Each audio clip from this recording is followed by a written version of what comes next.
as a woman, you really need to understand what your priorities are, because, and sorry guys, but for women, you should be thinking about kids and whether you want them in your 20s and in your 30s, and not when you're my age.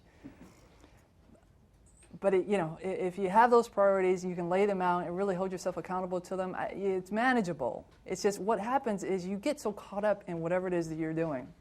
I mean, if you really like to work, I'm very work-oriented, so I kind of erred on the side of planning more about my career rather than planning my personal life or planning, my married life or whether I want to have a family.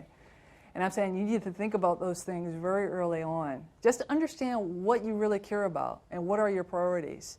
And then make sure you allocate some time to the things that you care about. For me, it was just work. It was work and athletics. I was an athlete, college athlete, and so I always stayed in shape. And I always worked a lot. And those other areas, really were neglected.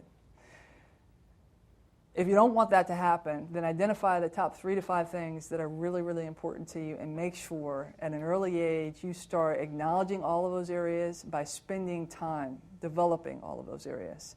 Because I can tell you, you all are Stanford students, you're all very type A perhaps, and very eager, want to achieve and want to succeed.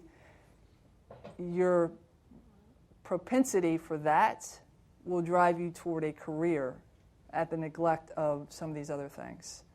And, when you're 40 and you realize you don't have a family and you don't have a social life, it really hurts. There's not a lot you can do about it because you're, a vice president of a company and there's not a lot of options for you. So just think about it early, plan it, prioritize, and give time and attention to those things.